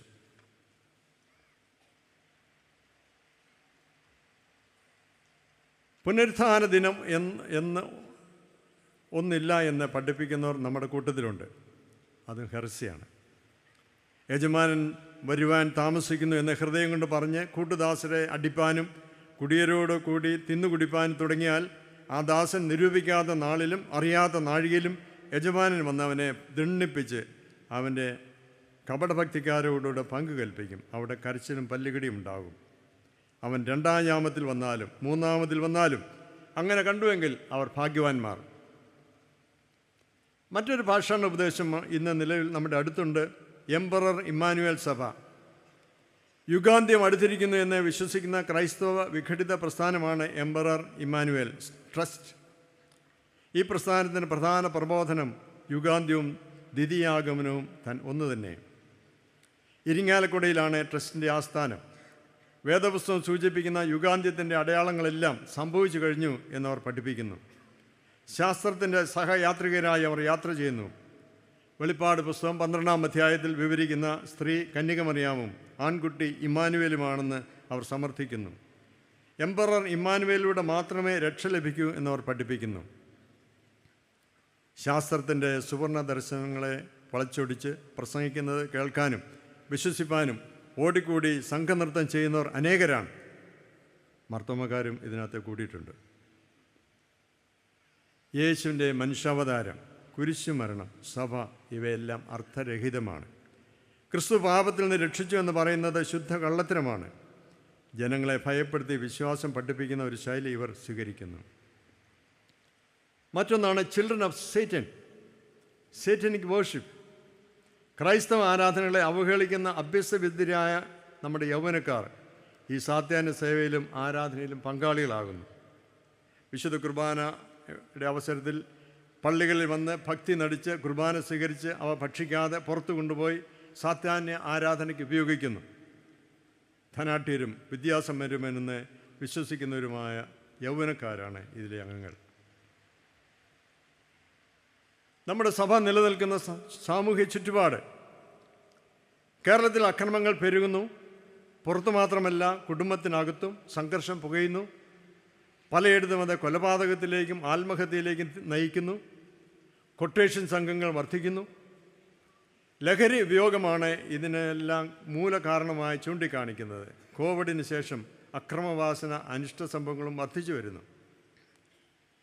കേരളത്തിലെ സഭകൾക്കുള്ളിലും അശാന്തി പരക്കുന്നു. ഫെബ്രുവരി മാസം 1-ാം തീയതി വിശുദ്ധ കുർബാന അർപ്പിച്ചുകൊണ്ടിരുന്ന ഒരു വൈദികനെ മറ്റൊരു വൈദികൻ്റെ നേതൃത്വത്തിൽ ആക്രമിക്കുന്നു. ഫേസ്ബുക്കിൽ ലോകം മുഴുവൻ ഇത് കണ്ടുകൊണ്ടിരിക്കുന്നു. നമ്മുടെ സഭകൾക്ക് എന്ത് പറ്റി? സഭാജനങ്ങൾക്ക് എന്ത് പറ്റി? വിശ്വാസം, ദൈവബോധം, ദൈവഭയം നഷ്ടപ്പെട്ടു പോയോ? വിശ്വാസത്യാഗവും സാക്ഷ്യമില്ലാത്ത ജീവിതവും നമ്മെ ഇകഴ്ത്തിക്കളയുന്നു. സഭ ഒരു മൈനോറിറ്റിയാണ്. അത് മതി. അസാരം പുളിമാവ്, അല്പം ഉപ്പ്, ഇത് പിണ്ടത്തെ പൊള്ളിപ്പിക്കുന്നു, പിണ്ടത്തെ രുചിപ്പിക്കുന്നു. എന്നാൽ ഉപ്പ് കാരമില്ലാതെ പോയാൽ, കർത്താവ് ചോദിക്കുന്നതാണ്, ഉപ്പ് കാരമില്ലാതെ പോയാൽ നമ്മുടെയും ദോഷഫലമാണ് സമൂഹത്തിന് ഇന്ന് ഭവിച്ചിരിക്കുന്ന ഈ വീഴ്ചകളെല്ലാം. നേരത്തെ നമ്മൾ കണ്ടു എത്രമാത്രം ക്രിസ്ത്യാനികൾ ഈ സമൂഹത്തിലെ മറ്റു സമൂഹങ്ങൾക്ക് ഉദാഹരണം പറയാൻ തക്കവണ്ണം കാര്യക്ഷമമായി പ്രവർത്തിച്ചു വന്നു. നമ്മളും അലംഭാവത്തോടുകൂടെ ജീവിക്കുന്നുണ്ട്. ഈ കുറവുകളെല്ലാം, നമ്മുടെ കുറവുകളെല്ലാം സമൂഹത്തിൻ്റെ വീഴ്ചയായി വന്നിരിക്കുന്നു. പരീശനായ ശൗലിനോട് ദൈവം ചോദിക്കുന്നു, ദമസ്കോസിൻ്റെ വാതിക്കൽ വെച്ച്, ശൗലേ ശൗലേ, നീ എന്നെ ഉപദ്രവിക്കുന്ന എന്ത്? ഇന്ന് ദൈവം നമ്മോട് ഈ ചോദ്യം തന്നെ ചോദിക്കുന്നു. ദൈവത്തിന് വേണ്ടി കൊല ചെയ്യാൻ വന്നവനോട് ദൈവം ചോദിക്കുന്നു, നീ എന്നെ ഉപദ്രവിക്കുന്ന എന്ത്? വാസ്തവത്തിൽ നമ്മുടെ രീതികളെല്ലാം കർത്താവിനെ വീണ്ടും ക്രൂശിപ്പിക്കുന്നതിന് വേണ്ടിയുള്ളതാണ്. Were you there when they crucified my Lord എന്നൊരു നല്ല പാട്ടുണ്ട്. Were you there? നീ അവിടെ ഇല്ലായിരുന്നോ? നിന്റെ പാപവും കൂടിയാണല്ലോ കർത്താവിനെ ക്രൂശിന്മേൽ തറച്ചത്. വേറിയത് ബ്രിട്ടീഷ് റോയൽ ആർമി അംഗങ്ങളെല്ലാവരും കൂടെ ഒരു ഉല്ലാസയാത്രയ്ക്ക് വേണ്ടി പോയി. 6 മാസം കടലിലായിരുന്നു. അപ്പോൾ കരയിലിറങ്ങാനുള്ള കൊതി അവർക്കുണ്ടായി. അപ്പോൾ അവരെല്ലാവരും കൂടെ ജിബ്രാൾട്ടർ എന്ന് പറയുന്ന സ്ഥലത്ത് കപ്പലിറങ്ങി. അവിടെ തന്നെ ഒരു ഫ്രൂട്ട് സ്റ്റോള്, ധാരാളം പഴവർഗ്ഗങ്ങൾ, കണ്ടതെല്ലാം സന്തോഷം. തേനീച്ച പോലെ അവരെല്ലാം ഫ്രൂട്ട് സ്റ്റോൾ ഇരച്ച് കയറി. ഇന്ന് കണി കണ്ടവനെ നാളെയും കാണണമെന്ന് കടക്കാരനും വിചാരിച്ചു. എല്ലാവരും കയറി ഇഷ്ടംപോലെ പഴങ്ങളെല്ലാം ആഹരിച്ചു. അത് കഴിഞ്ഞിട്ട് എല്ലാവരും മറ്റ് സ്ഥലങ്ങളിലേക്ക് പോകാൻ ഒരുങ്ങിയപ്പോൾ ആരും പണം തരാതെ പോകുന്നത് പോലെ അദ്ദേഹം കണ്ടു. അപ്പോൾ അദ്ദേഹം പലരോട് ചോദിച്ചു, കാശ് തന്നില്ലല്ലോ, പണം തന്നില്ലല്ലോ. അപ്പോൾ മലയാളികളെ അറിയാവുന്നതുകൊണ്ടായിരിക്കും അവർ പറഞ്ഞു, ഏതെങ്കിലും പോലീസുകാരൻ കാശ് കൊടുത്ത് പഴം മേടിക്കോടാ. അതേ ഇവർ തന്നെ കളിപ്പിച്ചെന്ന് കണ്ടപ്പോൾ അദ്ദേഹം അവിടെ നിന്ന് പഴക്കൂടുകളെല്ലാം കൂടെ കൂട്ടിവെച്ച് അതിന് മുകളിൽ കയറി നിന്നുകൊണ്ട് പറഞ്ഞു, ബി ബ്രിട്ടീഷ്, ബി ബ്രിട്ടീഷ്. ഒരൊറ്റ വാക്കിൽ പോയ പടയാളികളെല്ലാം, നോയൽ നേവിയിലെ ആളുകളെല്ലാം മടങ്ങി വന്ന് പോക്കറ്റിൽ നിന്ന് കിട്ടിയ പണം അവൻ്റെ കൈ കൊടുത്തിട്ട് പോയി. B British. ഇന്ന് സഭ നമ്മോട് പറയുന്നു, ജനങ്ങൾ നമ്മളോട് പറയുന്നു, മറ്റു സമൂഹങ്ങൾ നമ്മളോട് പറയുന്നു, ബി ക്രിസ്ത്യൻ. ക്രിസ്ത്യാനികളെ, നിങ്ങൾ ക്രിസ്ത്യാനികളല്ലല്ലോ, ക്രിസ്ത്യാനികളെ പോലെ അല്ലല്ലോ, ഞായറാഴ്ച ക്രിസ്ത്യാനികളല്ലല്ലോ, നിങ്ങൾ തിങ്കളാഴ്ചത്തെ ക്രിസ്ത്യാനികൾ. എല്ലാ രീതിയിലും നമുക്ക് നേരെ നിൽക്കാൻ വയ്യാത്തൊരു കാലം. ഇപ്പോഴുള്ള മാർപ്പാപ്പ തിരുമേനി ഫ്രാൻസിസ് മാർപ്പാപ്പ തിരുമേനി മുൻഗാമി റാറ്റ്സിംഗർ, അദ്ദേഹം ഒരു കർദിനാളായിരുന്നപ്പോൾ 1969 ഒരു റേഡിയോ പ്രഭാഷണത്തിൽ ഇങ്ങനെ പറഞ്ഞു,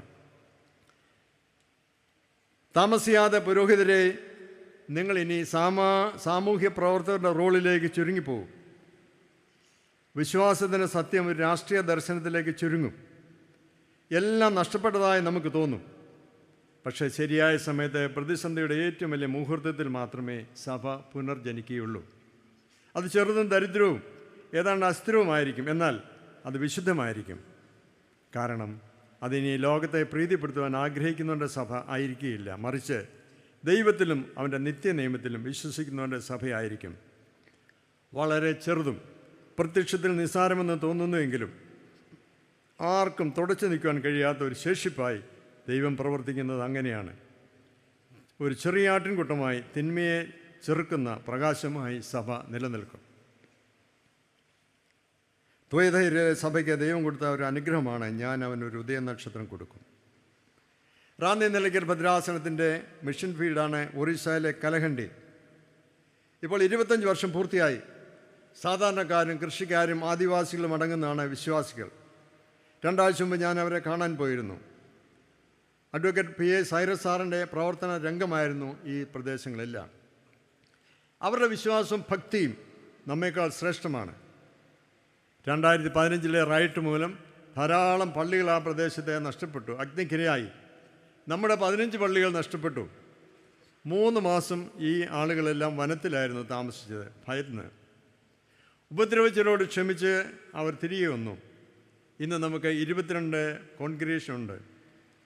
കർത്താവിനെ അറിഞ്ഞതിൽ അവർ സന്തോഷിക്കുന്നു.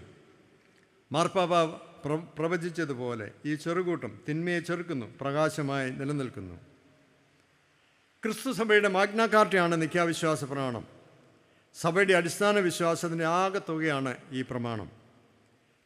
കാലം വളരെ ചെന്നിട്ടും 1700 വർഷം കഴിഞ്ഞിട്ടും സ്വർണത്തിൻ്റെ മാറ്റം കുറഞ്ഞു പോകാത്തതുപോലെ ഈ പ്രമാണരേഖ ക്രൈസ്തവരെ ഒന്നിപ്പിക്കുന്നു. വിശ്വാസ വൈപരീത്യങ്ങളെ ചെറുക്കുന്നതിനും തിരുവചനാനുസൃതം രൂപപ്പെട്ട തലമുറകളായി ഏറ്റുചൊല്ലുന്നതിനും ഈ സംഘഗാനം അനുദിന നമസ്കാരവേളയിലും എല്ലാ കൂദാശ അനുഭവങ്ങളിലും നമ്മെ കൂടുതൽ ക്രിസ്തു ഭക്തരും വിശ്വാസ തീഷ്ണതയുമുള്ളവരാക്കുന്നു. അന്നുണ്ടായിരുന്ന വേദവിപരീതങ്ങൾ ഇന്നും എന്നും സഭയിലുണ്ടാവാം. വിശ്വാസത്തിൻ്റെ ബലമുള്ള കാലുകളിൽ സഭയെ ഉറപ്പിച്ചു നിർത്തുവാൻ വിശ്വാസ പ്രമാണത്തിന് ശക്തിയും ബലവും സിദ്ധിച്ചിരിക്കും. ക്രിസ്തു സംഭവം ഓരോ പ്രാവശ്യം നാം ഏറ്റുപറയുമ്പോഴും ക്രിസ്തു നമ്മിൽ ഉരുവാകുന്നു. വചനം ജഡം ധരിച്ച അനുഭവം. ധാർമ്മികതയും മൂല്യവുമുള്ള ഒരു ആത്മീയ ക്രമത്തിന് ചില ഓർമ്മപ്പെടുത്തലുകൾ ആവശ്യമാണ്. നമ്മുടെ ശ്രദ്ധയും വിചാരവും ക്രിസ്തു ആയിരിക്കണം. ഇസ്രവേൽ ഭരിക്കുന്ന ഭവനങ്ങൾ നമുക്ക് വേണ്ട. സഭകളും ഇതൊരു മുന്നറിയിപ്പായി കരുതണം. വിശ്വാസത്തിൽ നമുക്ക് ശോഷണം വന്നുകൂടാ. യേശു ഒരു വിപ്ലവകാരി മാത്രമാണെന്നും കുരിശുമരണം ഒരു സമരത്തിൻ്റെ ധാരണ അന്തമാണെന്നും പഠിപ്പിക്കുന്നവരെ ഒഴിഞ്ഞു പോകുക. വിശുദ്ധ കുർബാന ഒരു അടയാളം മാത്രമാണെന്ന് പഠിപ്പിക്കുന്നവരെ ഒഴിഞ്ഞിരിക്കുക. പ്രോസ്പെരിറ്റി തിയോളജി തട്ടി വീഴാതിരിക്കുക. വിവാഹം വേണ്ട, എന്നാൽ നമുക്ക് ഒന്നിച്ച് താമസിക്കാം. ഒന്നിച്ച് കഴിയാം, എന്നാൽ മക്കൾ വേണ്ട. നിർജീവമായ ഒരു സാമൂഹിക ഘടനയിലേക്ക് അത് നമ്മെ തിരിക്കും. സൃഷ്ടി സംബന്ധിച്ചുള്ള ദൈവിക ചിന്തയെ അത് തകർക്കും. ആലോചനകളെ നമുക്ക് തിരിച്ചറിയുക.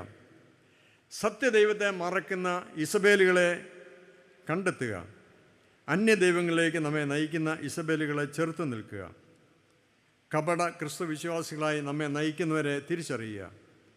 ദൈവശബ്ദം റെക്കോർഡ് ചെയ്ത് നമ്മെ വിഡ്ഢികളാക്കുന്ന പ്രഘോഷകർ വർദ്ധിച്ചു വരുന്നു. വെളിപാട് പുസ്തകം ഒരു ഓർമ്മപ്പെടുത്തലിൻ്റെ സുവിശേഷമാണ്. എന്നേക്കുമുള്ള സഭയുടെ ദൂതാണ് അത് നൽകി തരുന്നത്. തെറ്റായ ഉപദേശങ്ങളെ എങ്ങനെ തിരിച്ചറിയാം? അപ്പോസ്തലൻ പറയുന്നു, നിന്നെ തന്നെയും ഉപദേശത്തെയും സൂക്ഷിക്കുക. ഉപദേശം സംബന്ധമായ തെറ്റുകളെയും വ്യാജ ഉപദേഷ്ടാക്കന്മാരെ ഒഴിഞ്ഞു മാറുക. തെറ്റ് കാണുന്ന മാത്രയിൽ തിരിച്ചറിയാൻ കഴിയും വിധം ശരിയായി സത്യം പഠിക്കുക. ചൈനക്കാരനായ ഒരു ബാലൻ ജെയ്ഡ് എന്ന പേരിൽ അറിയപ്പെടുന്ന പച്ച നിറത്തിലുള്ള ഒരു പ്രത്യേകതരം വജ്രം പഠിക്കാൻ വേണ്ടി ഒരു പ്രാവീണ്യമുള്ള ഒരു അധ്യാപകനെ സമീപിച്ചു. അദ്ദേഹം ആ കല്ലിൻ്റെ ഒരു കഷ്ണം അവൻ്റെ കയ്യിൽ കൊടുത്തു. മുറുകെ പിടിച്ചുകൊള്ളണമെന്ന് പറഞ്ഞു. മുറുകെ പിടിച്ചു. മാസങ്ങളോളം അദ്ദേഹം ഈ പ്രവൃത്തി ആവർത്തിച്ചു. എന്നാൽ ഒരിക്കൽ പോലും ഈ കല്ലിനെ സംബന്ധിച്ച് ഒരു പഠനവും പറഞ്ഞില്ല. മറ്റു പല കാര്യങ്ങളെക്കുറിഞ്ഞു അസഹിഷ്ണുതയോടുകൂടി അവൻ ചോദിച്ചു. അപ്പോൾ ഇദ്ദേഹം വേറൊരു പച്ച നിറത്തിലുള്ള കല്ല് അവൻ്റെ കയ്യിൽ കൊടുത്തു. ഉടനെ അവൻ വിളിച്ചു പറഞ്ഞു, ഇത് ജെയ്ഡല്ല, ഇത് ജെയ്ഡല്ല. അപ്പോൾ അദ്ദേഹം പറഞ്ഞു, ഇങ്ങനെയാണ് മനസ്സിലാക്കുന്നത്. സത്യമായുള്ളത് നേരത്തെ കയ്യിലുണ്ടാകുമ്പോൾ പിന്നീട് വരുന്ന ഡ്യൂപ്ലിക്കേറ്റ് എന്താണെന്ന് മനസ്സിലാകും. യഥാർത്ഥത്തിലുള്ള വിശ്വാസം നാം പഠിച്ചില്ലെങ്കിൽ എപ്പോൾ വേണമെങ്കിലും നാം വീണുപോകാം, തെറ്റിപ്പോകാം. വിശ്വാസികൾ ദൈവിക സത്യമുള്ള വചനവുമായി ഇടപഴകുകയാണെങ്കിൽ വ്യത്യസ്തമായ ഏത് ഉപദേശവും തിരിച്ചറിയാൻ കഴിയും. നാം എന്ത് ചെയ്യണം? അലംഭാവം കാട്ടരുത്. തിരുവചന വായനയില്ല, പഠനമില്ല. ഞാൻ ആദ്യ കുർബാനയ്ക്ക് വരുന്ന കുട്ടികളെ കൊണ്ടുപോലും വേദപുസ്തകം വായിച്ചിട്ടുണ്ടെന്ന് തോന്നുമ്പോൾ അവർ പറയുന്ന ഉത്തരം നിങ്ങളോട് പറയാൻ എനിക്ക് മടിയാണ്. നമ്മുടെ വീടുകളിൽ വേദപുസ്തക വായന കുറവാണ്. മാതാപിതാക്കളുടെയും കാര്യം അതുതന്നെയാണ്. കുടുംബ പ്രാർത്ഥന ഇല്ലാത്ത വീടുകൾ വർദ്ധിച്ചു വരുന്നു. അത് വിശ്വാസമില്ല, തകർന്നു കിടക്കുന്നു. കർമ്മേലിലെ യാഗപീഠം പോലെ ഏലിയാ വന്ന് കർമ്മേലിൽ നോക്കുമ്പോൾ ഇസ്രായേലിൻ്റെ യാഗപീഠം തകർന്നു കിടക്കുന്നു. 12 കല്ലും പൊടിഞ്ഞു കിടക്കുന്നു.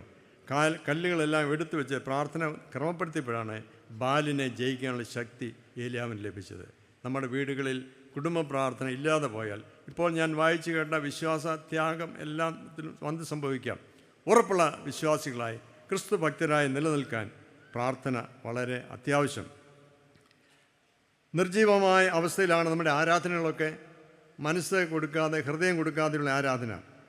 ക്രിസ്തീയ അടിസ്ഥാന വിശ്വാസം നാം പഠിച്ചിരിക്കണം. തിരുവചനം വെളിപ്പെടുത്തി തരുന്ന സത്യവിശ്വാസം പരിരക്ഷിപ്പാൻ, പ്രിസർവ് ചെയ്യുവാൻ, കർത്താവ് വരുവോളം ഈ വിശ്വാസം സൂക്ഷിക്കാൻ, യേശുവിൻ്റെ പരസ്യ ശുശ്രൂഷ കർത്താവ് വീണ്ടും വരുന്നിടം വരെ ലോകത്തെ പഠിപ്പിക്കാൻ നമ്മെ ഏൽപ്പിച്ചിരിക്കുകയാണ്. ഞാൻ വരുവോളും എൻ്റെ ഓർമ്മയ്ക്കായി ചെവിയിൽ എന്നുള്ള വിശുദ്ധ കൂദാശയുടെ മർമ്മം ഗ്രഹിക്കുന്നതിന് ദൈവം നമ്മെ സഹായിക്കട്ടെ. തുയതൈശ്വര്യ സഭ അതിൻ്റെ പ്രവർത്തികൾക്കും സ്നേഹത്തിനും വിശ്വാസത്തിനും പേര് കേട്ടതാണ്. എന്നാൽ തിരുവഴുത്തുകളെ വളച്ചൊടിക്കുന്നതിനും പലരെ വഴിതെറ്റിക്കുന്ന പഠിപ്പിലുകൾ വ്യാജ പ്രവാചകന്മാർ, അധ്യാപകരാൽ നിയന്ത്രിക്കപ്പെടുന്നു. മാനസാന്തരപ്പെടാൻ സമയം കൊടുത്തിട്ടും ദുർനടപ്പ് വിട്ടു നടത്തിയില്ല. നമുക്ക് മാനസാന്തരത്തിൻ്റെ നാളുകൾ ദൈവം തന്നത് ശരിയായി ഉപയോഗിക്കാൻ. എന്ത് താല്പര്യത്തോടു കൂടിയാണ് നിങ്ങളെല്ലാവരും കൺവെൻഷൻ ഈ ഒരാഴ്ച മുഴുവൻ വന്നത്? പുതുക്കം പ്രാപിക്കാൻ. ഒരിക്കൽ പോലും മാനസാന്തരപ്പെടാത്തവൻ്റെ ക്രിസ്ത്യാനിയല്ല. ദൈവഭാഗത്തേക്ക് അടുത്ത് വന്ന് എവിടെയാണ് വീണുപോയത്, തെറ്റായ മാർഗങ്ങൾ എവിടെയുണ്ട്, തെറ്റായ പഠിപ്പിക്കൽ എവിടെയുണ്ടെന്ന് ഓർക്കണം. ഒരു പുതിയ ലോകത്തിലേക്കാണ് നാം പ്രവേശിക്കുന്നത്. നമ്മളതിന് കണ്ടിട്ടില്ലാത്തൊരു ലോകം. Digital revolution, cyber revolution, artificial intelligence, ജൈവ മനുഷ്യൻ, ടെക്നോളജിക്കൽ ബീയിങ് നമുക്ക് അടുത്തുണ്ട്. നിർമ്മിത ബുദ്ധിയും ന്യൂറോ സയൻസും നമുക്ക് വ്യത്യസ്തരായി നമ്മുടെ മുൻപിൽ നിൽക്കും. നമുക്ക് പറഞ്ഞാൽ മനസ്സിലാകാത്ത കാര്യങ്ങളാണ്. യന്ത്ര മനുഷ്യന്മാരുണ്ടാകുന്നു. ശരിയായ നമുക്ക് ഭീഷണിയായി വരുമോ നമുക്കറിയില്ല. കാലം വളരെ മാറിക്കൊണ്ടിരിക്കുന്നു. ഓരോരുത്തൻ അവനവൻ്റെ പോക്കറ്റിൽ കൊള്ളാവുന്ന ദൈവത്തെ ഉണ്ടാക്കി. ഇതാണ് ദൈവം. എൻ്റെ ഇഷ്ടം പോലെ എനിക്ക് വേണ്ടി പറയുന്ന ഒരു ദൈവവും എനിക്ക് വേണ്ടി പ്രാർത്ഥിക്കുന്ന ഒരു ദൈവവുമായി നാം ഈ ദൈവത്തെ ചുരുക്കിയിരിക്കുന്നു. ഏറ്റവും വലിയ ശാപം അതാണ്. ദൈവത്തെ കണ്ടെത്താൻ കഴിയാത്തതിന് നമുക്ക് അഹ്റോനെ പോലെ ഒരു കാളക്കുട്ടി ഉണ്ടാക്കി ഇതാണ് നമ്മുടെ ദൈവം എന്ന് പറയുന്നൊരു കാലത്ത് നാം ജീവിക്കുന്നു. സൂക്ഷിക്കുക. സത്യവിശ്വാസത്തിൽ ഉറപ്പുള്ളവരായി നിൽക്കാൻ ദൈവം നമ്മെ സഹായിക്കട്ടെ. വിശ്വാസത്തിൻ്റെ നായകനും പൂർത്തിവരുത്തനുമായ യേശുവിനെ മാത്രം നോക്കി നമുക്ക് ജീവിക്കാം.